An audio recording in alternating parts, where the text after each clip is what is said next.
एक सबसे बड़ी हाईलाइट रही है, जो बहुत ज़्यादा डिस्कस हुई है और बहुत सराही गई है, वो है cut in the taxation for individual tax payers. और 7 लाख से वो लिमिट बढ़ाकर 12 लाख कर दी जाएगी। ये तो किसी ने भी एक्सपेक्ट नहीं किया था। और स्टैंडर्ड डिडक्शन के साथ जो सैलरीड एम्प्लॉइज हैं उनको तो 12,75,000। तो एक तरह से उन जिनकी सैलरी करीब उस लेवल के आसपास है, उनके लिए तो एक तरह से ये 10% सैलरी इंक्रीज हो गया। ये दिखाता है the power of long term investing in India और इंडियन मार्केट्स। तो अपने अगर एक्सपेक्टेशंस को मॉडरेट करके लेकिन लंबे समय के लिए करें तो सिंपल डाइवर्सिफाइड इक्विटी फंड, चाहे वो फ्लेक्सी कैप फंड हो चाहे लार्ज कैप फंड हो, अगर आपको कम रिस्क लेनी है तो वो सब फंड्स में अपना अच्छा एलोकेशन होना चाहिए। तो सरकार का अगर बहुत ज़्यादा घाटा बढ़ गया तो क्या होगा, इंटरेस्ट रेट्स ऊपर जाएगी, इन्फ्लेशन ऊपर जाएगा, मैक्रो स्टेबिलिटी के लिए अच्छा नहीं है। तो ये सरकार का हमेशा से मत रहा है कि हमें प्रूडेंट रहना है, हमें संयमी रहना है और वो घाटा ज़्यादा नहीं बढ़ना चाहिए। तो इस साल का जो टारगेट था घाटे का 4.9% ऑफ जीडीपी, उसकी जगह उन्होंने 4.8% दिया 24-25 में। तो फिर आपको अपने खर्चों को नियंत्रित करके ज़्यादा निवेश करना है, सपोज अगर 10-20 साल तक, तो फिर आपको एक एग्रेसिव इन्वेस्टर बनना पड़ेगा। और एग्रेसिव मीनिंग लाइक आप कम खर्चा करें और बचाएं ज़्यादा और उसको सही निवेश करें और उसको छेड़े नहीं, उस निवेश को पड़ा रखें। तब फिर भी लेकिन 10-20 साल तो वहाँ भी लगेंगे आपको, तो वो ध्यान में रखना बहुत ज़रूरी है। लेकिन निवेश करना एक सेकंड हाउस, थर्ड हाउस, पहले ऐसा होता था, तब शायद लोगों का इतना विश्वास नहीं था, लोगों को इतनी समझ नहीं थी पूंजी बाजारों के बारे में, कैपिटल मार्केट्स के बारे में, power of compounding through mutual fund investing for long term, वो समझ नहीं थी। तो एक वही तरीका लोगों को लगता था। कई बार मैं सुनता हूँ, अरे मैंने घर इतना लिया था, आज इतने का हो गया। मैं बोलता हूँ कैलकुलेटर पर चेक करिए पर एनम आपका रिटर्न कितना आया है।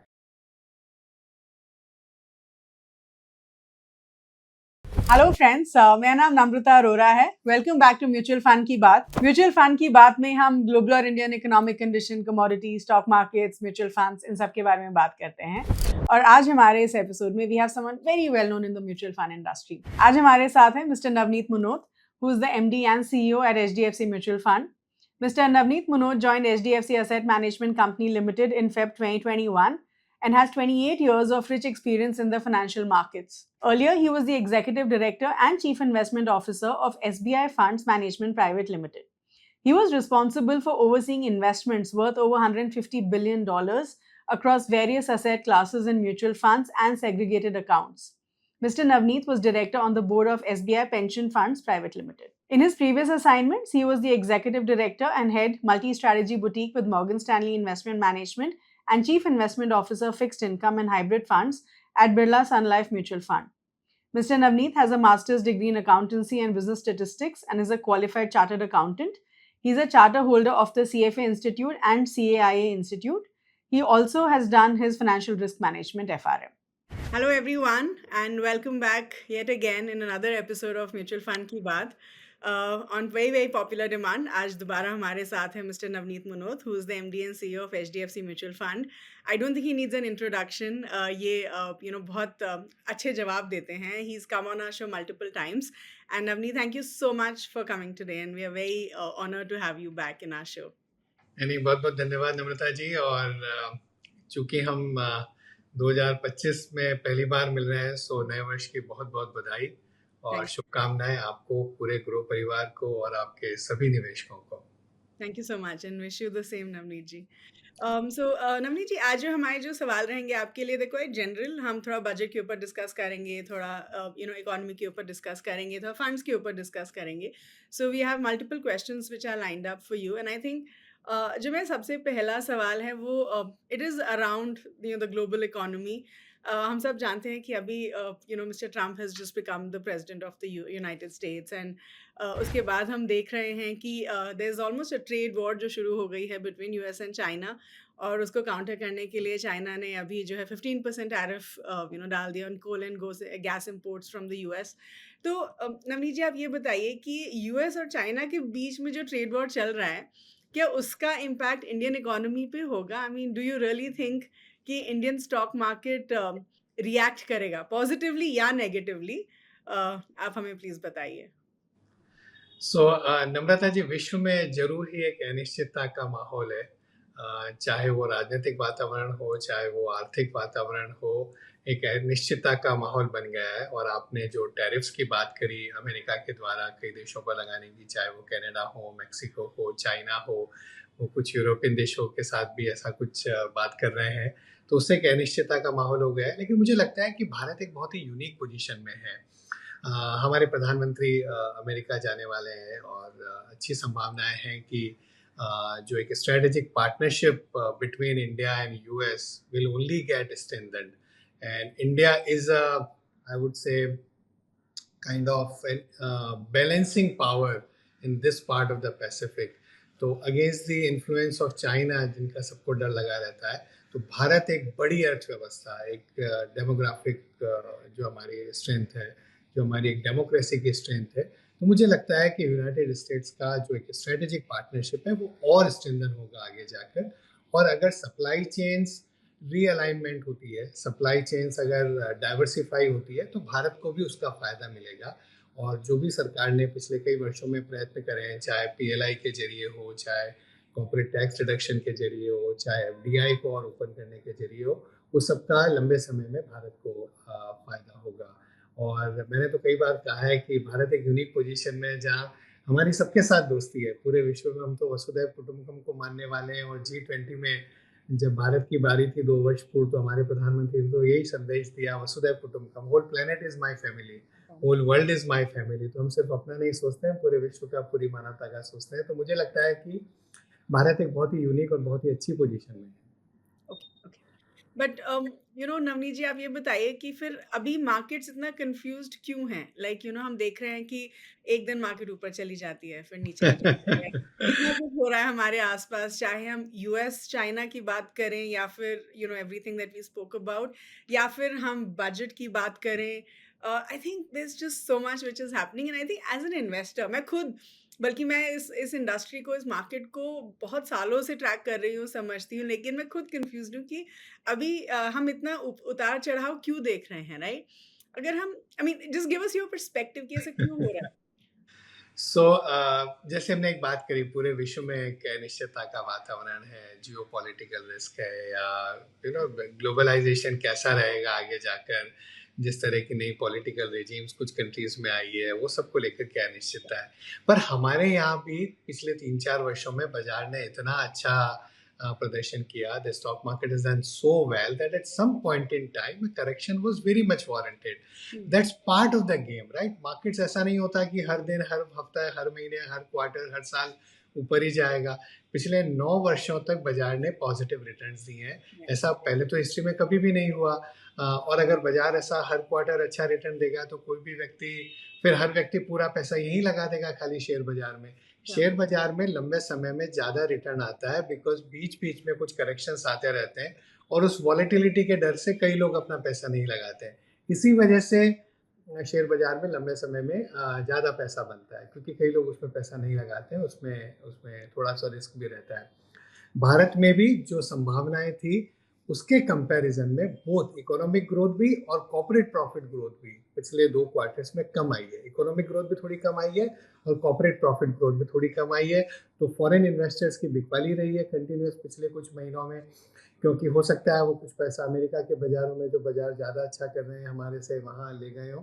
पर मुझे लगता है कि भारत का लंबे समय में फ्यूचर अच्छा है, और जब एक करेक्शन हो जाएगा, वैल्यूएशंस रीजनेबल हो जाएंगे, तो थोड़ा तो प्राइस करेक्शन, प्राइजेस कम हो गए, थोड़ा टाइम करेक्शन कि कुछ समय तक बाजार ने अगर रिटर्न नहीं दिया, दोनों को मिलाकर के जब वैल्यूएशंस करेक्ट हो जाएंगे, तो वापस पैसा विदेशी निवेशकों का भी हमारे यहाँ आना वापस चालू होगा। घरेलू निवेशक, domestic investors have continuously been investing through SIPs, तो वो बहुत अच्छा है, वो बाजार को स्टेबिलिटी देता है। तो मुझे लगता है कि इकोनॉमिक फंडामेंटल्स अच्छे हैं, कॉर्पोरेट फंडामेंटल्स अच्छे हैं, एक सिक्लिकल स्लो डाउन जिसको हम बोलते हैं हमारी भाषा में, वो स्लो डाउन से हम जा रहे हैं। लेकिन जो निवेशक लंबे समय के लिए पैसा रखेंगे, उनको घबराने की जरूरत नहीं है। Rather, so I would just add to this and say कि जो इन्वेस्टर्स अभी स्ट्रेस ले रहे हैं, उनको बल्कि ये सोचना चाहिए कि ये अपॉर्चुनिटी है कि और पैसा लगाइए, जिससे कि आगे जाके जब मार्केट्स और स्टेबलाइज होंगी, that's when you will make money in the long term. लेकिन एटलीस्ट अगर अभी आपको वॉलेटिलिटी दिख रही है, तो एक अच्छी अपॉर्चुनिटी मान सकते हैं to invest more money and create wealth. तो नम्रता जी, आपने कहा कि आप भी कई वर्षों से बाजार को देख रहे हैं, फिर भी आप एक कंफ्यूज फीलिंग में है, राइट? Yeah. तो मैं ये इंडस्ट्री में 30 साल और उसके पहले भी as a small kid Yeah. मैं बाजार को एज ए स्टूडेंट देख रहा हूँ, एज ए निवेशक देख रहा हूँ।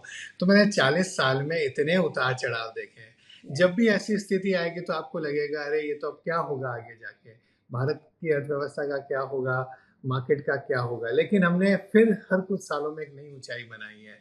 तो ये तो एक बाजार का मतलब ये करेक्शन होना लाजमी है। ये उतार चढ़ाव होना लाजमी है।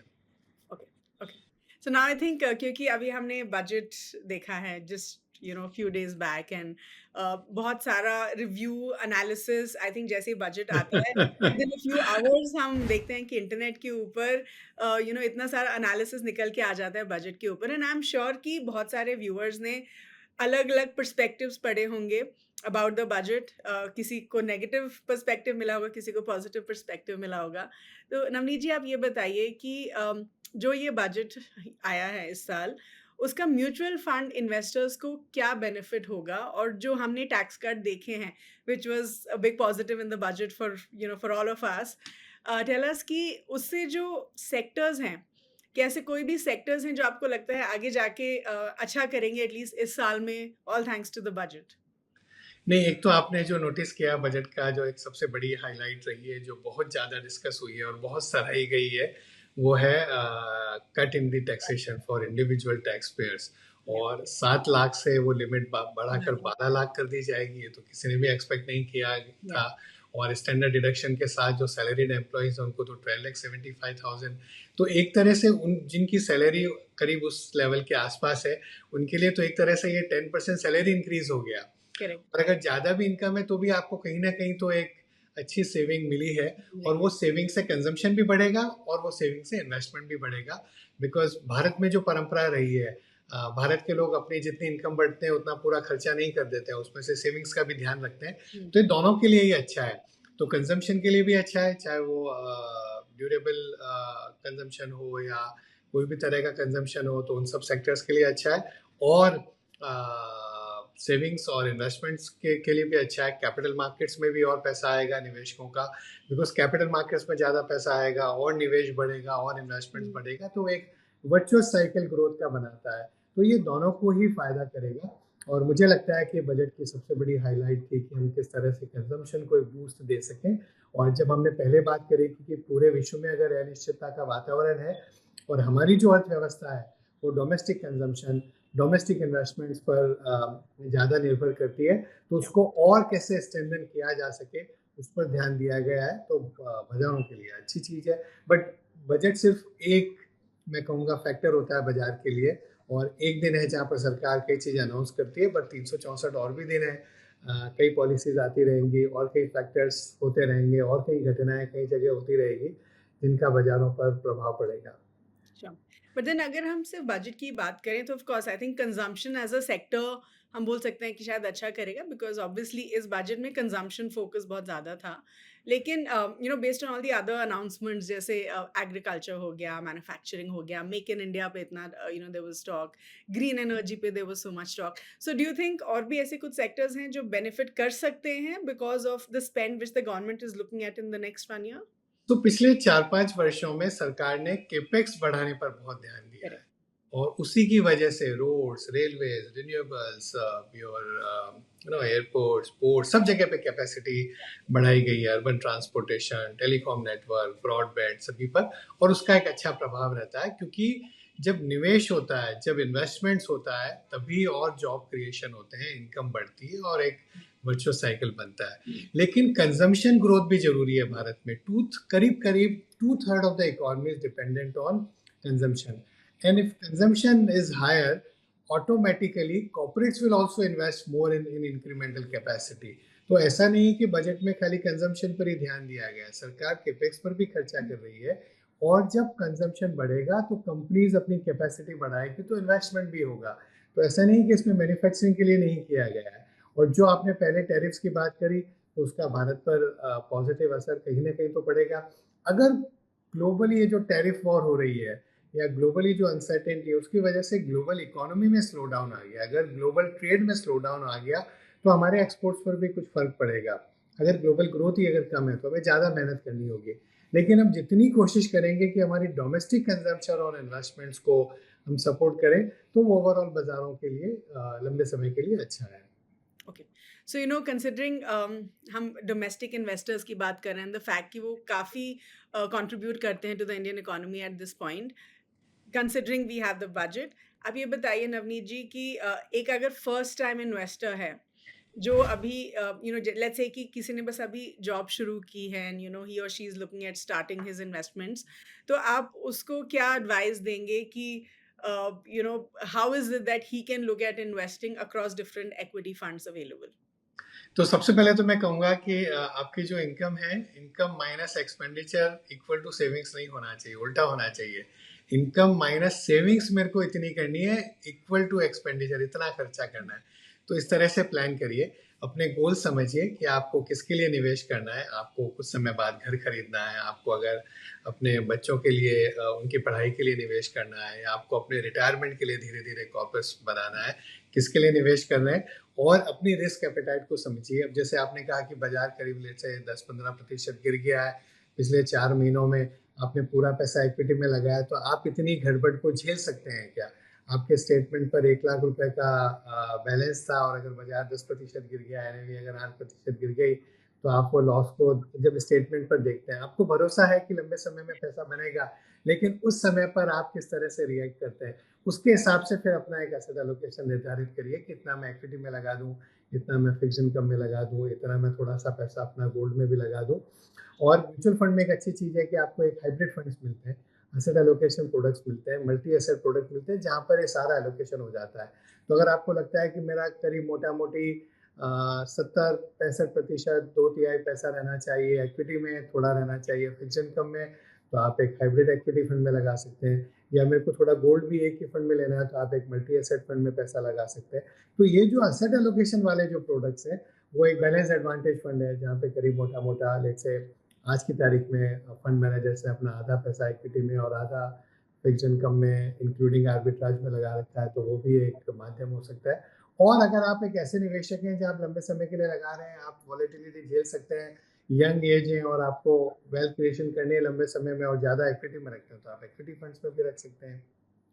Okay, so you know Navneet ji, let's understand a very simple thing कि अगर मुझे एक इक्विटी फंड सेलेक्ट करना है, considering we look at the budget, and मुझे एक इक्विटी फंड को सिलेक्ट करना है, तो लेट्स से कि मैं उतना ज़्यादा रिस्क नहीं लेना चाहती हूँ, तो मैं सेक्टरल फंड्स, थीमेटिक फंड्स में नहीं इन्वेस्ट करूँगी, इवन दो यू नो आपने बोला कि कंजम्पशन ड्रिवन सेक्टर्स अच्छा करेंगे, आई से कि चलो ठीक है, I still stick to the broader category, जैसे शायद यू नो कोई भी अच्छा diversified equity fund, good flexi cap fund, या फिर मल्टी कैप फंड्स, या एनी अदर कैटेगरी, राइट?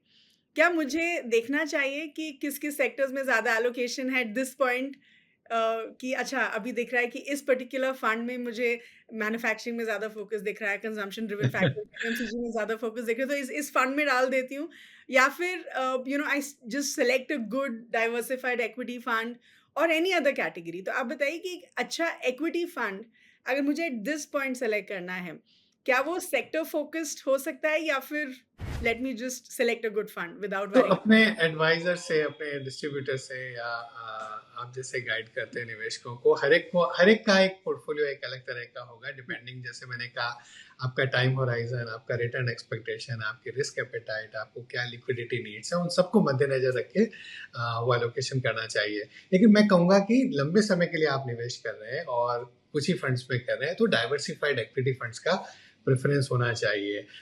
अभी 1 जनवरी को हमने 30 साल की वर्षगांठ सेलिब्रेट करी HDFC फ्लेक्सी कैप फंड की, और अगर किसी ने नियमितता से अगर 1000 रुपये महीने की भी SIP करी, तो मेरे ख्याल में 2.25 करोड़ रुपए का आज बैलेंस हो गया। मुझे कहना चाहिए जरूर कि mutual funds are subject to market risk, please read the offer document carefully, past performance is no guarantee और indication of future performance, but ये दिखाता है power of a diversified equity fund in India, ये दिखाता है power of compounding in India, ये दिखाता है the power of long term investing in India और इन इंडियन मार्केट्स।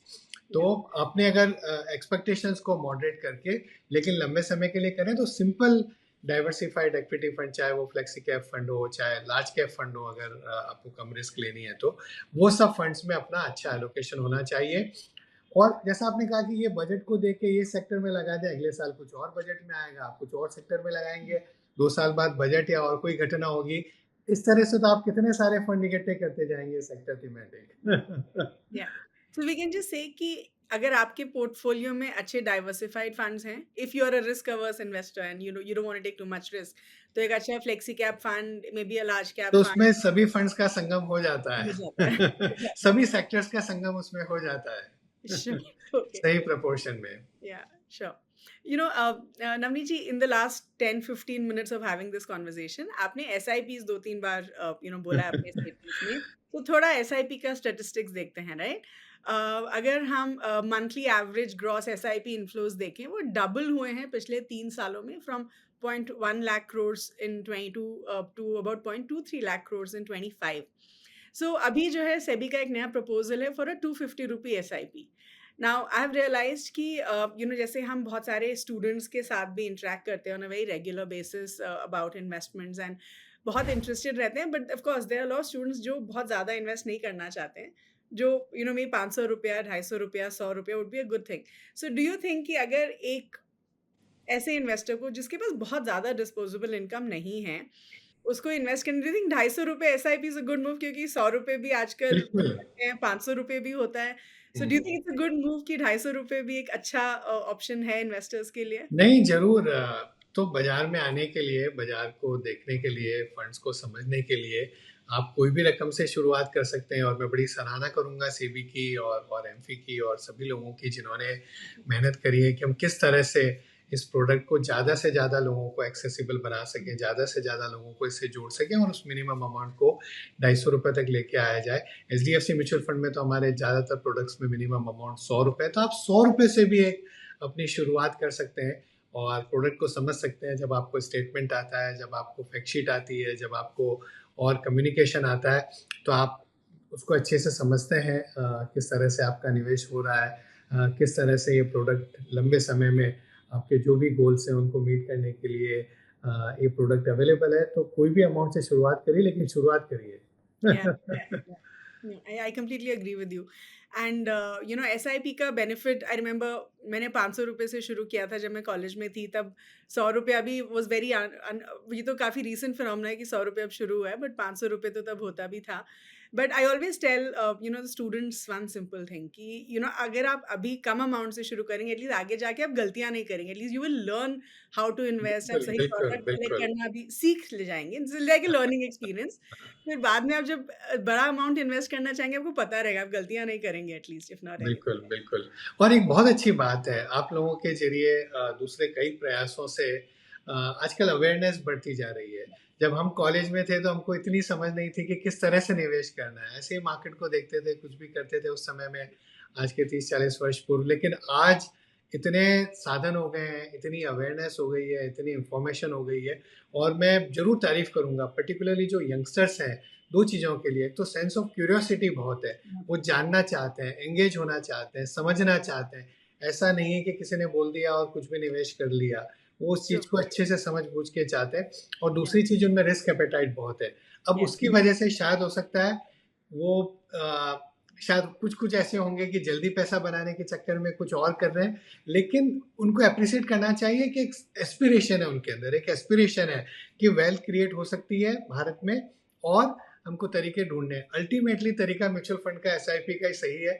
मैं तो हमेशा कहता हूँ एक ही फॉर्मूला याद रखना चाहिए, STP वाला। एक तो SIP है और STP, एक तो हम सिस्टमेटिक ट्रांसफर प्लान है, लेकिन मेरा जो एक दूसरा STP का फॉर्मूला है वो sound investment plus time plus patience. सही निवेश, समय, लंबा समय देना है, और संयम चाहिए, धैर्य चाहिए। और पर्टिकुलरली जब बाजार ऐसा ऊंच नीच दिखाता है, ऐसा उतार चढ़ाव दिखाता है, ऐसी वॉलेटिलिटी दिखाता है, उस समय पर पेशेंस रखना बहुत ज्यादा जरूरी है. I'm completely with you on that, and I completely agree कि जो आज की younger generation है, they are extremely curious and extremely smart when it comes to बहुत स्मार्ट है, बहुत smart when it comes to handling them. बहुत सीखने को मिलता है। और मैं तो इतना, जहाँ भी मेरे को मौका मिलता है इंटरेक्ट करने का कोई भी प्लेटफॉर्म पे, तो बहुत अच्छा लगता है जनरेशन को देख के। और मुझे लगता है भारत का भविष्य अच्छा है, और पर्टिकुलरली उसमें भी the young girls, Yeah. The young girls from smaller places in India, I always say this, कई बार मेरे को लोग पूछते हैं कि आप इतने बुलिश क्यों हो भारत पर। मैं बोलता हूँ जब आप यंग गर्ल्स को मिलोगे स्मॉलर प्लेस से, जो एम्बिशन है उनकी आंखों में, जो एस्पिरेशन दिखती है, वो मेरे को बहुत पॉजिटिव बनाती है भारत के भविष्य के लिए। Yeah, I am completely with you on that. Okay, so Navneet ji, abhi just picking on what you had recently said, आपने recently बोला था, stated कि जो Union Budget 2025 है, it walked the talk on fiscal consolidation, हाँ, right? So please help us understand कि इसका मतलब क्या है? Give us a background. तो मैंने जैसे कहा कि एक इंडिविजुअल इन्वेस्टर है तो आपको ऐसे अपना बनाना चाहिए कि ये मेरी इनकम है, माइनस मेरे को इतना सेविंग करना है और इतना मेरे को, तो मेरे पास एक्सपेंडिचर के लिए इतना पैसा बचा है। अब सरकार का बजट दूसरे तरीके से बनता है, सरकार को मेरे को इतना खर्चा करना है, उसके बाद वो देखते हैं कि मेरी इतनी इनकम है, चाहे टैक्स रेवेन्यू से हो, चाहे डाइवेस्टमेंट से हो, चाहे और सोर्सेज से हो, और बाद में इतना पैसा अब मेरे को बोरो करना पड़ेगा बिकॉज मेरी जो रिसोर्सेज है वो उतने नहीं है। तो इस तरह से सरकार का बजट बनता है, इंडिविजुअल का बजट अलग तरीके से बनना चाहिए। तो वो जो घाटा है जो सरकार के रेवेन्यूज और सरकार के रिसीट्स के बीच में, वो सरकार को बाजार से बोरो करना होता है गवर्नमेंट बॉन्ड इशुएंस के जरिए और कोई जरिए से। तो सरकार का अगर बहुत ज़्यादा घाटा बढ़ गया तो क्या होगा, इंटरेस्ट रेट्स ऊपर जाएगी, इन्फ्लेशन ऊपर जाएगा, मैक्रो स्टेबिलिटी के लिए अच्छा नहीं है। तो ये सरकार का हमेशा से मत रहा है कि हमें प्रूडेंट रहना है, हमें संयमी रहना है और वो घाटा ज़्यादा नहीं बढ़ना चाहिए। तो इस साल का जो टारगेट था घाटे का 4.9% ऑफ जीडीपी, उसकी जगह उन्होंने 4.8% दिया 24-25 में। 25-26 में मार्केट की एक्सपेक्टेशन थी कि 4.5% ऑफ जीडीपी वित्तीय घाटा आएगा, फिस्कल डेफिसिट आएगा, उसकी जगह 4.4% दिया। और एक नई बात करी गई इस बजट में कि टोटल आज तक का जो डेट है, the central government debt to GDP, जो करीब 57% के आसपास है, अगले 5-6 वर्षों में सरकार उसको 50% और उसके आसपास लेके आएगी। तो हर साल जितना बजट घाटा बढ़ रहा है उसको उस तरह से मैनेज करेंगे कि धीरे धीरे टोटल डेट टू जीडीपी जो भारत की है उसको धीरे धीरे कम करा जाए, बिकॉज वो मैक्रो स्टेबिलिटी के लिए, फाइनेंशियल स्टेबिलिटी के लिए बहुत ज़्यादा जरूरी है। तो मैं इसमें सरकार की बहुत सराहना करूंगा। So basically जब आप घाटे की बात करते हैं, we're talking about the fiscal deficit that Fiscal deficit, yes. for Yes. general investors जिनको As a शायद percentage of GDP, हाँ। as a percentage of GDP and basically वो borrowings कितना है, जितना debt कम होगा गवर्नमेंट का बिल्कुल उतना better उतना ही लंबे समय में अच्छा है। उतना ही as an individual also, अगर हमारे बहुत सारे लोग बिल्कुल हैं, हम चाहेंगे कि हम उसको consolidate करें, बिल्कुल कम करें, so same logic that we are trying to apply to the government borrowings. बिल्कुल। Okay, all right, okay. Now, अभी हमने देखा है कि market correction, we were speaking about it, कि मार्केट करेक्शन हो रहा है। We seen good correction in small caps, mid cap space, जो काफ़ी ओवर वैल्यूड था। अभी भी I do believe it is still over valued, लेकिन अभी हमने करेक्शन देखा है in in the segments at least. तो बहुत सारे इन्वेस्टर्स पैनिक भी कर रहे हैं, but then please help these investors understand, जो अभी नए इन्वेस्टर्स हैं, क्योंकि मुझे लगता है कि पिछले 3-4 सालों में कोविड के बाद हमने देखा है कि बहुत सारे नए इन्वेस्टर्स ने मार्केट में इन्वेस्ट करना शुरू किया है और पहली बार वो ऐसा उतार चढ़ाव देख रहे हैं, क्योंकि उन्होंने 3-4 साल में तो मार्केट्स अच्छी थी, हमने सब अच्छा ही देखा, and then suddenly we see last year से काफ़ी उतार चढ़ाव हो रहा है। आप ऐसे आई डू बिलीव कि लोग आपकी बात सुनते हैं, you have so much experience, so much wisdom, so much knowledge. अपने एक्सपीरियंस से बताइए नवनीत जी कि आप ऐसे इन्वेस्टर्स को क्या एडवाइस देना चाहेंगे जो अभी बहुत पैनिक कर रहे हैं, क्योंकि उन्होंने बहुत ज़्यादा साइकिल्स नहीं देखी हैं in their experience of investing. तो नम्रता जी, आपने एक वर्ड यूज करा बीच में, पैनिक का। तो अभी कुछ निवेशक पैनिक कर रहे हैं क्योंकि बाजार गिर रहा है, या कुछ स्टॉक्स उन्होंने ले लिए होंगे, डायरेक्ट स्टॉक्स पे म्यूचुअल फंड करने की बजाय कर लिए होंगे, जो बहुत ज़्यादा गिर गए, किसी की टिप देखकर या कुछ और एनालिसिस कर कर ले लिया और स्टॉक्स बहुत गिर गए। म्यूचुअल फंड्स की एनएवी रिलेटिवली बहुत कम गिरी है, तो फंड के प्रति, प्रोफेशनल फंड मैनेजमेंट के प्रति विश्वास बढ़ा है। बट कुछ महीनों पहले नम्रता जी एक अलग तरह का पैनिक था कि कहीं गाड़ी छूट ना जाए, कहीं ये स्टॉक्स इतना बढ़ गया है, सब दूसरे लोग इतना पैसा बना रहे हैं तो मेरा कहीं छूट न जाए। मैं मजाक में कहता था कि आईपीओ को लोगों ने समझना चालू कर दिया ये इंस्टेंट प्रॉफिट अपॉर्चुनिटी है, अरे ये इनिशियल पब्लिक ऑफर है लंबे समय के लिए निवेश करना चाहिए। ऐसा नहीं कि आज आईपीओ लिया और कल ऊपर में बिक जाएगा, लेकिन ऐसा माहौल था। और कई जो micro caps, small caps, mid caps, Namrata ji हमने कई बार बात करी कि जिस तरह का एक्सुबरेंस है मार्केट में, कुछ ऐसे सेक्टर्स के स्टॉक्स हैं जहां बहुत फ्रॉथ आ गई है। हमारा एचडीएफसी डिफेंस फंड था, सही समय पर उसका लॉन्च हुआ, फंड ने बहुत अच्छा रिटर्न दिया, लेकिन हम खाली एसआईपी से उसमें पैसा ले रहे थे। और कुछ महीनों पहले हमने उसमें एसआईपी भी बंद कर दी, क्योंकि लोगों को लग रहा था कि अगर पिछले वर्ष 70-80% रिटर्न आया तो अगले वर्ष भी ऐसा आएगा, लेकिन ऐसा नहीं हो सकता है। तो गलत एक्सपेक्टेशंस कहीं सेट नहीं हो जाए, तो हमने उस फंड में एसआईपी लेना भी बंद कर दिया। तो मेरी तो सबको यही सलाह है कि दोनों साइड पर पैनिक नहीं करें। ग्रीड और फियर दो हमारे बड़े इमोशन होते हैं बाजार में। वेल्थ क्रिएशन के लिए लंबे समय में इन दो बड़े इमोशंस को कंट्रोल करना बहुत जरूरी है कि जब बाजार ऊपर जा रहा है तो बहुत एक्सुबरेंट नहीं हो जाए, बहुत ग्रीडी नहीं हो जाए, जाकर जो सबसे अच्छा फंड किया हो पिछले 3-6 महीने में जो कैटेगरी ने, या कोई स्टॉक जो बहुत ज्यादा बढ़ रहा हो उसमें पैसा नहीं लगा दे। और जब दूसरा समय आए, जैसा पिछले कुछ महीनों से हमें देखा है कि एनएवी गिर गई है या स्टॉक्स गिर गए, आप बहुत पैनिक नहीं करें और बहुत फियरफुल नहीं हो जाए कि नहीं शेयर बाजार में तो पैसा ही नहीं बन सकता, यहाँ तो इस तरह से लॉस हो जाता है। वो दोनों समय में कंट्रोल करना सबसे ज्यादा जरूरी है। आपने एक्सपीरियंस की बात करी तो 40 वर्षों में जब मैंने शुरू करा होगा तो करीब 400 का सेंसेक्स रहा होगा। अभी कितना होगा नम्रता जी? 75-76 हजार के आसपास, 77-78। तो ये कितना हो गया? 100 गुना से भी ज्यादा हो गया, राइट? 200 गुना करीब हो गया, राइट? 400 से मोटा मोटी 80,000 की जर्नी समझ लीजिए।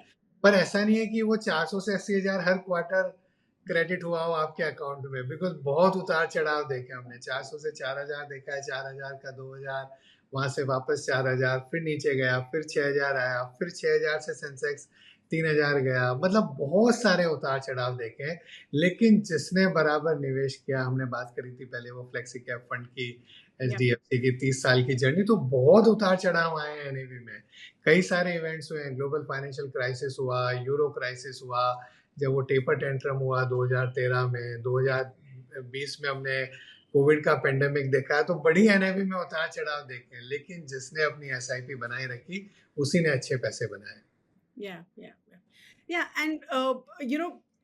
आई थिंक अगर हम पिछले 4 साल की ही बात करें, which is the new investors, सबसे ज्यादा एलोकेशन हमने स्मॉल कैप्स में ही देखा है, या फिर बहुत सारे लोगों ने सेक्टरल फंड्स में भी इन्वेस्ट किया है और वो अभी सबसे ज्यादा गिरे हैं, राइट? तो आई थिंक वो पैनिक एट दिस पॉइंट होना, इट्स वैलिड, लेकिन लाइक यू राइटली सेड कि जब आप इन्वेस्ट करते हैं तो आपको इस इंटेंशन के साथ इन्वेस्ट करना चाहिए कि मैं 1-2-3 साल के लिए तो इन्वेस्ट कर ही नहीं। बिल्कुल बिल्कुल, वो बहुत जरूरी है। अपनी एक्सपेक्टेशंस बराबर सेट करना चाहिए। पिछले 6 महीने 12 महीने के रिटर्न देखकर दोनों साइड पर, जब नीचे जा रहा है कि नहीं ये कैटेगरी तो कभी चलेगी नहीं, ऐसा भी नहीं होना चाहिए। और अगर एक कैटेगरी ने बहुत अच्छा रिटर्न दे दिया 6 महीने 12 महीने में, तो ऐसा नहीं कि हर साल वैसा ही रिटर्न आएगा। वो rear view mirror versus windshield, वो वाली बात हो जाती है। तो लॉन्ग समय में अच्छा पैसा बनेगा अगर आपकी एक्सपेक्टेशंस राइट है और आप इस तरह से म्यूचुअल फंड्स में ऐसा ट्रेडिंग वाला माइंडसेट नहीं रहना चाहिए, टाइमिंग वाला माइंडसेट नहीं रहना चाहिए। लंबा समय और संयम उनकी ज्यादा जरूरी है। So, जब हम लॉन्ग टर्म की बात करते हैं Navneet ji, what is your definition of long term? तो आपने जैसे बोला कि कई हमारे यंग इन्वेस्टर्स हैं जो सपोज 22, 23, 25 साल की एज में, 28 साल की एज में इंडिया की इकोनॉमी में ज्वाइन हो रहे हैं, वर्कफोर्स में ज्वाइन हो रहे हैं और आज कमाना चालू कर रहे हैं। तो मैं हमेशा उनको यही बोलता हूँ, लोग बोलते हैं अरे सर मैं तो बहुत लंबे समय के लिए कर रहा हूँ, मैं तो 3-5 साल का। मैंने कहा 5 साल बाद क्या होगा? आपकी इनकम ज़्यादा होगी, आपकी एस्पिरेशन ज़्यादा होगी, तो आप और ज़्यादा निवेश करेंगे। 5 साल बाद ऐसा तो है नहीं कि आज आपने निवेश किया और 5 साल बाद निकाल लेंगे, और पैसा तो आपको बहुत बाद में चाहिएगा। तो 30-40 साल तो आपको निवेश करना है। 25 साल की उम्र में हो तो आपको 30-40 साल तो निवेश करना है, और उसके बाद आपको 30-40-50 साल के लिए पैसा चाहिएगा। तो दशकों का सोचना चाहिए, महीनों और सालों का नहीं सोचना चाहिए। अब जो आपने पहले बात बोली जिंदगी ना मिलेगी दोबारा, तो कई लोग ऐसे हैं कि नहीं मुझे इतने समय तक काम नहीं करना, मुझे तो जल्दी रिटायर होना है। वो एक कौन सा कॉन्सेप्ट है ना, fire what is that? So it is financial independence, retire early. हाँ, रिटायर अर्ली। तो फिर आपको अपने खर्चों को नियंत्रित करके ज्यादा निवेश करना है, सपोज अगर 10-20 साल तक, तो फिर आपको एक एग्रेसिव इन्वेस्टर बनना पड़ेगा। और एग्रेसिव मीनिंग लाइक आप कम खर्चा करें और बचाएं ज्यादा, और उसको सही निवेश करें और उसको छेड़े नहीं, उस निवेश को पड़ा रखें। तब फिर भी लेकिन 10-20 साल तो वहाँ भी लगेंगे आपको, Sure. तो वो ध्यान में रखना बहुत जरूरी है। Okay. Now I have the last two questions for you, Navneet, and ये मैं थोड़ा स्पेसिफिक आपसे पूछती हूँ।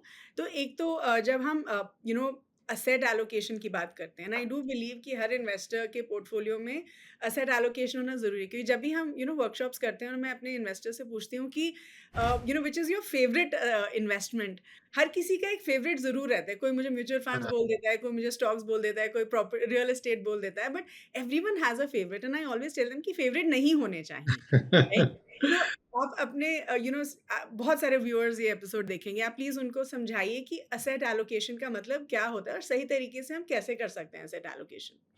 सो वो बहुत ज़रूरी है। लाइक अगर हम एक थाली का एक एनालॉजी लें, तो आपको कार्बोहाइड्रेट्स भी चाहिए, फैट्स भी चाहिए, आपको प्रोटीन भी प्रोटीन, चाहिए, राइट, आपको माइक्रोन्यूट्रिएंट्स भी चाहिए। इसीलिए हम कोशिश करते हैं, राइट? मतलब आप अलग-अलग तरह की सब्जी भी हो, या, फ्रूट्स भी हो, कार्बोहाइड्रेट्स भी हो, सब तरह से चाहिए। तो या, उसी तरह से एक एक थाली बननी चाहिए बराबर, एक डाइट बननी चाहिए कि जिसमें आपके पास इक्विटी में एलोकेशन हो, बिकॉज़ इक्विटी आपको इन्फ्लेशन बीटिंग रिटर्न्स देता है, बट वो वॉलेटिलिटी के साथ आता है। लंबे समय में ज़्यादा रिटर्न इक्विटी में आता है, ऐसा हिस्ट्री ने दिखा है। पिछले 30-40 साल हमारा मार्केट देख लीजिए, 100 या, साल का अमेरिका का मार्केट देख लीजिए, लेकिन वो वॉलेटिलिटी के साथ आता है। फिक्स्ड इनकम है, उसमें रिटर्न्स वहाँ से थोड़े कम आएँगे, लेकिन उसमें स्टेबिलिटी ज़्यादा है, उसमें वॉलेटिलिटी कम होएगी, तो वहाँ थोड़ा-सा एलोकेशन होना चाहिए। गोल्ड को मैं एक हेजिंग की तरह देखता हूँ, जब बाज़ार अच्छा नहीं करेंगे, तो ऐसा माना जाता है कि गोल्ड उस समय पर अच्छा करता है। जैसे अगर अनिश्चितता का कभी भी माहौल है, या, जियोपॉलिटिकली या करेंसी मार्केट या कुछ, तो उस समय पर गोल्ड ठीक करता है, तो थोड़ा-सा एलोकेशन उसमें होना चाहिए। और real estate, but real estate में इनलिक्विडिटी है। रियल एस्टेट में लिक्विडिटी बहुत कम है और बाय सेल कर लेना इतना ईज़ी नहीं है। इक्विटी मार्केट या फिक्स्ड इनकम फंड्स हैं, उसमें आपको एक लिक्विडिटी रहती है, आपका एक डेली डेली आपको एनएवी मिलती है, आप कभी भी निकाल सकते हैं।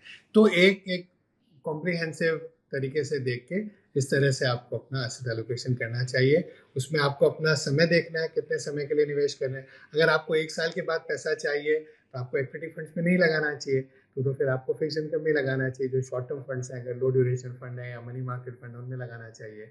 आपका अगर 5-7 साल के लिए है, तो आप एक हाइब्रिड फंड देख सकते हैं, और ज़्यादा लंबे समय के लिए तो आप इक्विटी फंड में ज़्यादा पैसा लगा सकते हैं। Sure. Okay. So just one last question before we end the session. Okay.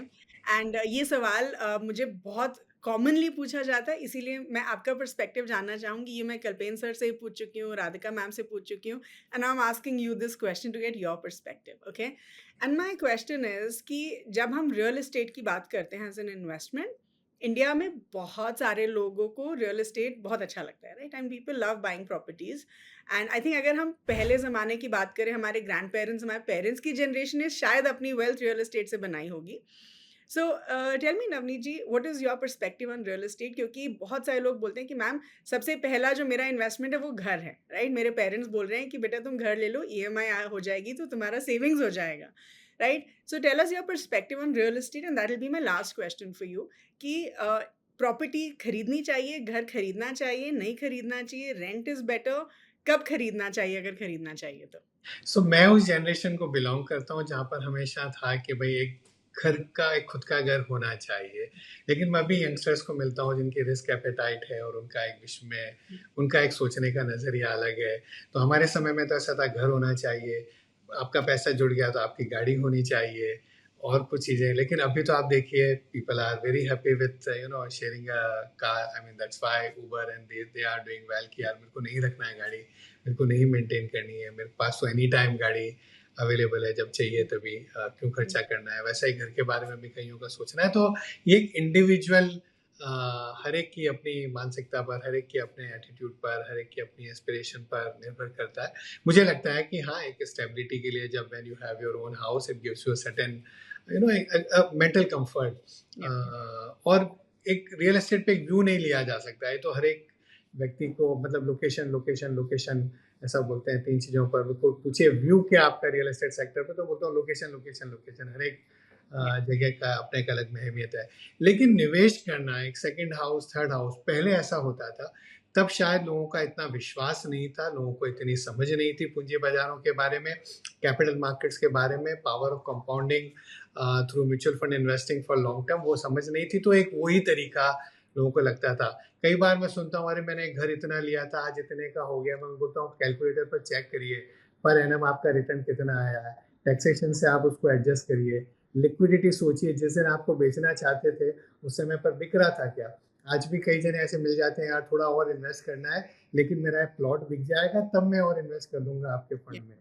तब वो आपको समझ में आता है जब आप बेचने जाते हैं और जब आप लेने जाते हैं तो उनमें प्राइस डिफरेंस क्या होता है। तो ये जो एक ट्रांसपेरेंसी है हमारे प्रोडक्ट में, ये जो एक लॉन्ग टर्म में जो एक कंपाउंडिंग का तरीका है कैपिटल मार्केट का, तो मुझे लगता है धीरे धीरे लोगों को लग रहा है कि यहाँ पर ज़्यादा एलोकेशन होना चाहिए। खुद के घर का वो एक बहुत ही, मैं कहूँगा कि एक निजी अपना अपना पहलू है। लेकिन आई ऑलवेज से कि जो फर्स्ट हाउस आप खरीदते हैं वो इमोशनल डिसीजन होता है, वो फाइनेंशियल डिसीजन होता ही नहीं है, because you don't necessarily look at returns from your first house. I think second property onwards is जब आप देख रहे हैं कि मैं रिटर्न्स कितना आएगा, कि जब मैं बेचूंगा या कितना ग्रो हुआ and all of that. So Navneet ji, just I would like to close the conversation with asking you a question around your favourite books. हम ये अपने हर व्यूअर से पूछते हैं, अपने सारे स्पीकर से पूछते हैं कि आपकी फेवरेट बुक कौन सी है and which is the book जो हमारे निवेशकों को पढ़नी चाहिए। लेकिन आई थिंक उसके अलावा मैं आपसे ये पूछना चाहूँगी about the article which is person of the year 2024 article. I think that was very interesting. So, can you throw some light on that particular article? No, sure. So this article I've been writing for now almost 20 years or more. So every year I try to write an article at the end of the year, capturing all the major events of the year, whether be it political, be economy, be markets. Try to cover sports, what happened in every sphere of life in every part of the world. Try to capture in 2 or 3 pages. Try to make it as witty as possible, but at the same time, it's try to make it informative and analytical, and try to close that with one big trend or a person who really stood out from a future influence perspective, from a future trend perspective. So this year in 2024 was, the rise of deep tech in India, the work which is happening in satellite, in 3D satellites, in some of the fields of biology, some of the things on the drone side, some of the very interesting work Indian entrepreneurs are doing now that capital is available, technological transformations are underway. So yeah, that's an article that I write every year. And if I remember 2 years back, my person of the year was actually the generative AI. That time people had just started talking about it, and of course in the last 2 years we have seen a significant transformation that AI is bringing in, and a lot of people are now talking about it. Wonderful. So where can I access this article? Can I just Google it, or is there any you can put a link after this conversation. It's there on our website, sdfcfunds.com. Or you can just Google it, I think. Okay. Thank you so much, Navneet ji. It was wonderful talking to you. Thank you so much. Thank you so much. Thank you. Wow, that was such a wonderful conversation with Mr. Navneet. I'm sure आप सबको बहुत कुछ सीखने के लिए मिला होगा। तो जल्दी से जो भी हमने पॉइंट्स डिस्कस किए मैं आपके लिए समराइज कर देती हूँ। तो सबसे पहले हमने मिस्टर नवनीत से पूछा कि यूनियन बजट 2025 का जो है इंडियन इकोनॉमी म्यूचुअल फंड्स को क्या फ़ायदा होगा। सो मिस्टर नवनीत सेज कि जो बजट का मेन फोकस पॉइंट था वो था cut in the personal income tax under the new tax regime. अब इसकी वजह से लोगों के पास डिस्पोजेबल इनकम ज़्यादा होगी, विच मीन्स कि लोग ज़्यादा पैसा खर्च करेंगे, और अगर ज़्यादा पैसा खर्च करेंगे तो वो इकोनॉमी के लिए अच्छा है। ही ऑल्सो सेज कि खर्च करने के अलावा लोग ज़्यादा पैसा सेव भी करेंगे, because obviously as Indians we tend to save as well. तो इसका जो है डायरेक्ट इम्पैक्ट म्यूचुअल फंड्स पे भी होगा, क्योंकि जो आपका सेविंग्स होगा उसका कुछ हिस्सा म्यूचुअल फंड्स में भी जाएगा। फिर हमने मिस्टर नवनीत से पूछा कि यूनियन बजट 2025 का स्टॉक मार्केट के ऊपर क्या असर होगा। एंड मिस्टर नवनीत सेज कि पहले जो है गवर्नमेंट का फोकस हमेशा कैपिटल एक्सपेंडिचर के ऊपर रहता था, जो ज़रूरी है इकोनॉमी के लिए, लेकिन इस साल उनका फोकस है consumption, which is important for 2/3 of the economy. तो ही सेज कि अगर हम लंबे समय में देखेंगे तो स्टॉक मार्केट पे इसका पॉजिटिव इम्पैक्ट होगा। फिर हमने मिस्टर नवनीत के साथ we spoke about youngsters having financial goals and जो इन्वेस्ट कर रहे हैं फाइनेंशियल गोल्स के लिए। तो मिस्टर नवनीत सेज कि अगर आपको अपने फाइनेंशियल गोल्स अचीव करने हैं तो आपको एक सिंपल सा फॉर्मूला फॉलो करना चाहिए, which is income minus savings equals expenses, which means कि सबसे पहले आपको अपने पैसा इन्वेस्ट करना चाहिए, सेव करना चाहिए और फिर खर्चा करना चाहिए। तभी आप अपने फाइनेंशियल गोल्स बहुत आसानी से अचीव कर पाएंगे, goals like retirement, children's education and so on. फिर हमने मिस्टर नवनीत से ये भी पूछा कि सही इक्विटी फंड्स कौन से होने चाहिए हमारे पोर्टफोलियो में, एंड ही सेज कि हमारे पोर्टफोलियो में आइडियली डाइवर्सिफाइड इक्विटी फंड्स होने चाहिए.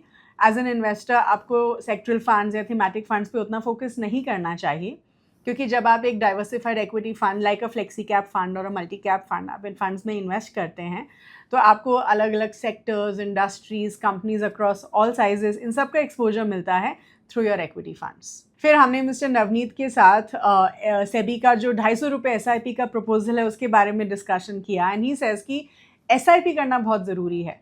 आज के टाइम में आपके पास 100 रुपये SIP करने का भी ऑप्शन है. What is most important is कि आप शुरू करिए. Starting your SIP is the most important thing, क्योंकि जब जितना जल्दी अपना SIP शुरू करेंगे आप उतना लंबे समय तक इन्वेस्टेड रह पाएंगे. ही सेज कि आज के टाइम में इन्वेस्टर्स के पास बहुत सारा इन्फॉर्मेशन अवेलेबल है. You have exposure to a lot of good financial education, जिसकी वजह से आप सही इन्वेस्टमेंट डिसीजंस ले सकते हैं. He says that he follows a very simple formula in life which is STP. STP stands for sound investment, long time spent in the market and patience. फिर हमने मिस्टर नवनीत के साथ असेट एलोकेशन के बारे में बात करी and what's the right asset allocation for investors. He said कि जो असेट एलोकेशन होता है वो एक थाली के जैसे होता है, कि खाने की थाली आपको एक बैलेंस डाइट प्रोवाइड करती है. सिमिलरली इक्विटी फंड्स जो हैं आपको इन्फ्लेशन बीट करने में मदद करते हैं. Gold is a good hedge against inflation. Real estate भी अच्छा इन्वेस्टमेंट माना जाता है, लेकिन उसमें लिक्विडिटी का थोड़ा इशू हो सकता है. You can not sell it that easily.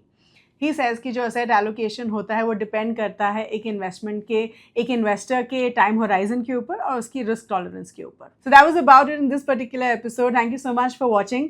I do hope आप सबको बहुत कुछ सीखने के लिए मिला होगा. Please do like this video, share with everyone, and please do subscribe to the Groww mutual fund channel which is called mutual funds at Groww. Thank you.